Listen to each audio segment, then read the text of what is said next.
Hi, folks. That's Jim Gishman here. Uh, just a few things for you today. Of course, you know that Hamas, the 1,000 fighters left in that one city, suddenly decided they were going to accept a ceasefire, except they did say anything about hostages. We don't even know if these people are alive. Have you seen the condition of some of these people coming out of there? Terrible. I mean, everyone's forgetting what Hamas did in October, October 7th. Let's remember that, just like Pearl Harbor Day.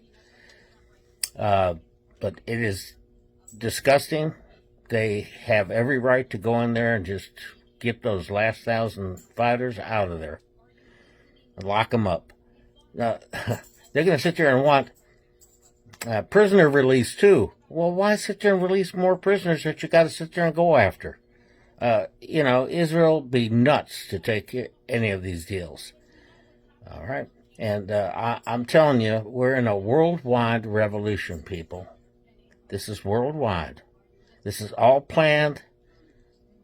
Okay? It's planned with the International Forum, the 26 or 29 things that the communists said they wanted to do to take over in their worldwide revolution that they started way back in the 20th century.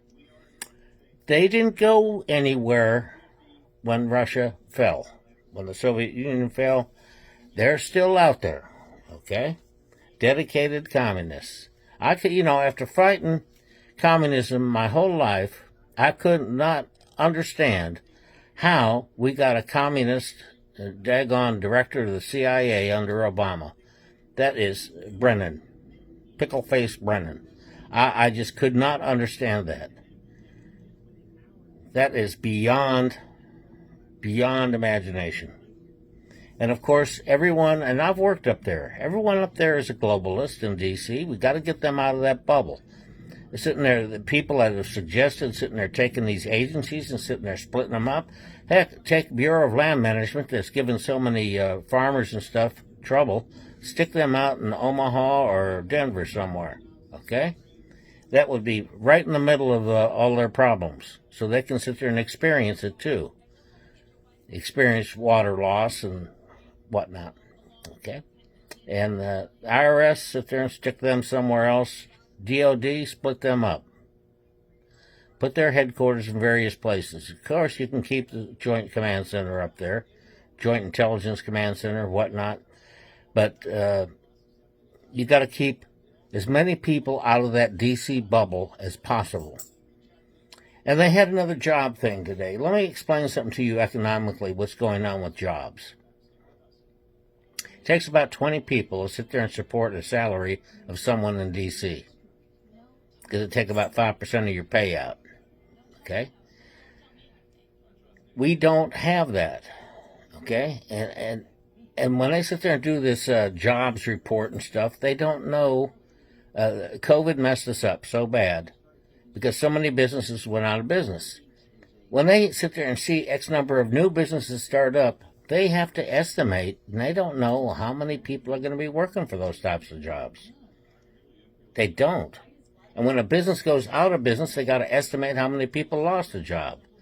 So this stuff is all nonsense. And of course, they'll sit there and readjust it 2-3 months for this month, 2-3 months after it comes out, and not tell you anything about it, or not publicly publicize it. People, this is a worldwide revolution. These people do not like the United States. They don't like you. If you're an American and a patriotic American, they hate your guts, especially if you're a white male, okay? That's the minority they're after. And I explained to you before that under communism, you cannot have a huge middle class. And so they're doing their best to destroy it. And they're sitting there going other ways. You can't have the rich and the poor fighting each other anymore because of that huge middle class, okay? Because you got stepping stones up. A nation's wealth is measured by its people, according to Adam Smith, remember? You economics people out there? The gross domestic product per capita is what sits there and helps people, tells people whether or not you're doing well. We have a great gross domestic product and a production rate. We do not have an increase that we're supposed to have. And that's what's hurting everybody. We're getting into stagflation. We might sit there and get into another recession. There was one. Whether or not they want to call it that or not, they changed names on it. We could be going into another Great Depression. Now, if Trump gets in there, it's going to take him a couple of years to sit there and turn this boat around. Just like an aircraft carrier. Aircraft carrier cannot turn on a dime, and neither can the United States. So you have to be a little patient. But I'm telling you, our time is running out. And yes, countries can go bankrupt. Look what happened to the Soviet Union. We outspent them, okay, on defense. And in teaching cultural geography, we sit there and come across these countries that don't have free trade. Okay? They're stuck in the middle of tons of poverty. The countries that have the biggest free trade, okay, are the prosperous ones. Take Japan, Singapore.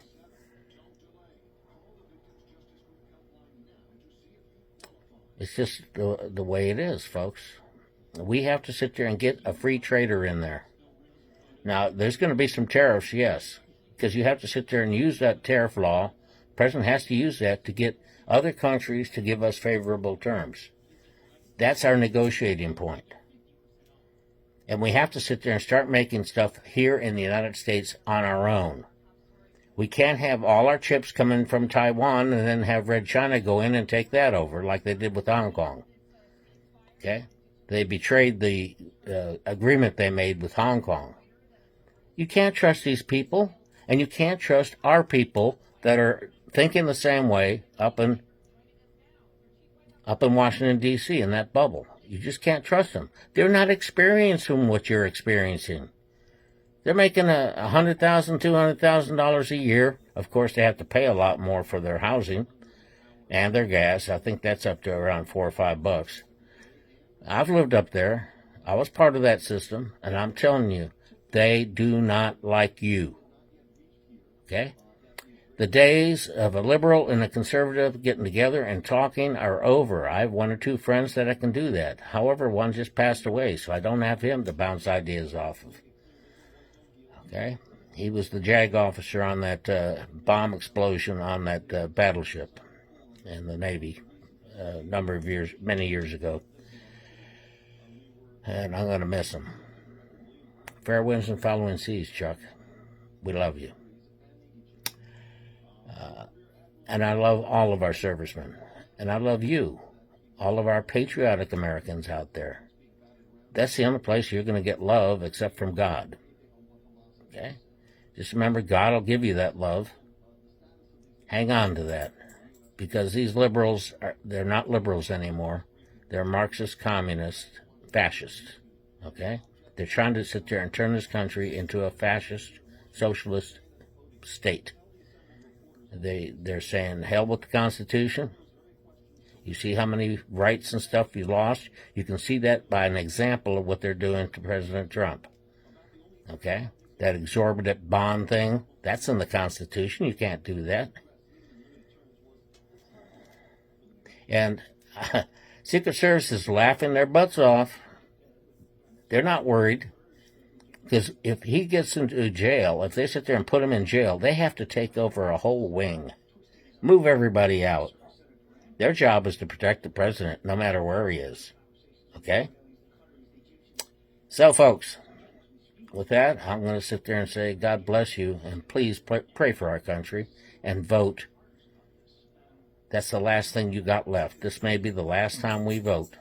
And I'm afraid that these idiots up there might do something stupid like call martial law, get their militia out, their left-wing militia out, cause all sorts of chaos, and then sit there and say, well, we need martial law. Let's suspend the election. Don't think anything weird like that might not happen. It could. Very well. I don't trust them. I can see them doing it. Anyway, take care. I love you. God bless you. And please, let's all pray. God, please help us. Help us, help us, help us. This is the land you gave us. Don't forsake us. Take care. I love you.